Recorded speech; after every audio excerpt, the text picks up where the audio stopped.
Saudara sekalian, siang ini saya mengadakan pertemuan silaturahim dengan 3 pimpinan Majelis Ulama Indonesia terkait dengan peristiwa terakhir ini tentang penangkapan 3 terduga teroris oleh Densus 88. Hadir bersama saya di sini dari MUI Profesor Kiai Haji Miftahul Akhyar. Beliau adalah Ketua Umum Majelis Ulama Indonesia.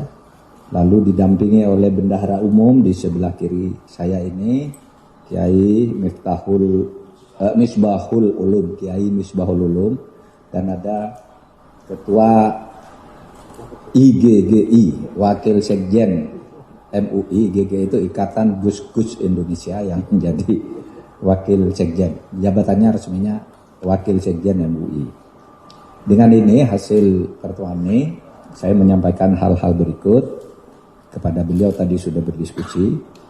Pertama, penangkapan ketiga terduga teroris tersebut tidak dilakukan di kantor MUI, sehingga jangan berpikir bahwa itu penggerebekan di kantor MUI.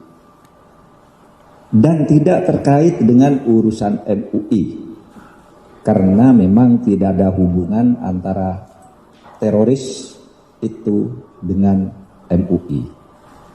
Yang kedua, aparat penegak hukum, dalam hal ini Densus, juga tidak pernah mengumumkan dan mengatakan bahwa yang bersangkutan adalah pengurus MUI. Tidak pernah. Polisi maupun Densus tidak pernah. Masyarakat dan media seperti saudaralah yang kemudian membuka identitas yang bersangkutan, bahwa yang bersangkutan adalah pengurus MUI di bidang fatwa, komisi fatwa, dan MUI kemudian menonaktifkannya. Yang ketiga, pemerintah tidak bisa dan tidak boleh menjawab sekarang tentang bukti dan alat bukti proses penyelidikan dan penyidikan terhadap ketiga terduga teroris tersebut, karena hal itu bisa mengacaukan proses hukum. Ini sedang gini lalu diumumkan buktinya, nanti yang di luar pada semburat lari semua jaringannya, ya.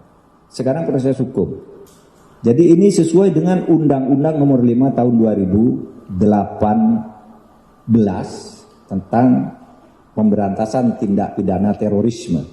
Jadi begitu ketentuannya, termasuk kapan boleh didampingi pengacara, berapa lama pemeriksaan dan seterusnya. Tetapi meskipun pemerintah tidak bisa menjawab sekarang, pemerintah akan memastikan proses hukum terhadap ketiga terduga teroris tersebut akan berjalan secara terbuka dan sesuai dengan prosedur hukum yang berlaku. Yang keempat, pemerintah tidak melarang siapapun untuk menilai, mengkritik, serta mengekspresikan pendapat dan aspirasi terkait kasus ini, baik pro maupun kontra. Hal itu bisa dilakukan oleh setiap warga negara, sepanjang tidak dilakukan dengan tindakan kekerasan dan cara-cara melawan hukum. Indonesia adalah negara demokrasi atau kedaulatan rakyat, sekaligus negara nomokrasi atau kedaulatan hukum. Saudara, saya ingin jelaskan, bolehlah berpendapat pemerintah tidak fair, MUI kecolongan, tapi yang membantah juga harus diberi tempat. Itu tidak benar, asal jangan melanggar hukum. Yang melanggar hukum itu sudah ditangkap. Misalnya membuat instruksi, duduki kantor-kantor polisi dan bakar, itu kan sudah ada yang begitu, tangkap gitu. Itu melanggar hukum. Kalau cuma menyatakan MUI sarang, pemerintah menyerang ini dan macam-macam gitu, silakan, itu pendapat, karena masyarakat sendiri membantahnya juga di lingkungan masyarakat. Yang terakhir, pemerintah akan terus bekerja sama dengan MUI sesuai dengan fungsi masing-masing untuk membangun Indonesia sebagai baldatun thayyibatun wa rabbun ghafur, yakni negara yang baik, aman, damai, bersatu di bawah ampunan dan lindungan Allah Tuhan Yang Maha Kuasa. Demikian statement dari pemerintah. Selanjutnya Ketua MUI Kiai Haji Miftahul Akhyar juga akan menyampaikan keterangannya. Assalamualaikum warahmatullahi wabarakatuh. Saudaraku para insan media yang kami hormati, alhamdulillah kemarin saya dapat berita kalau Bapak Menko Polhukam ingin ketemu membahas masalah bangsa, masalah yang sangat urgen.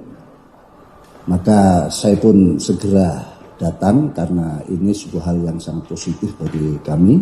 Perhatian besar dari pemerintah untuk bertabayun lah katakan, mengklarifikasi viralnya berita-berita dan memang kasus yang kemarin saya kira semuanya sudah. Ini saya ucapkan terima kasih yang sebesar-besarnya pada pemerintah atas upaya pada hari ini kita bisa bermuajahah, bertatap muka untuk membahas masalah bangsa, bagaimana bisa ketertiban, kesejahteraan, ketenangan hidup ini bisa terus terpelihara. Oleh karena itu dari MUI ada beberapa pernyataan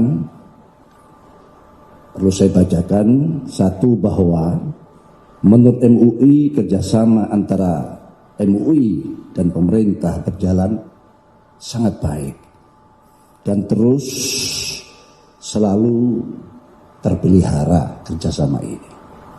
Sampai sekarang bukti kami hadir di sini, walaupun sama-sama mendadak kami hadir. Ini adalah bentuk kerjasama yang terpelihara, yang baik. Yang kedua, secara umum di internal MUI tidak ada kegoncangan dan semua berjalan normal.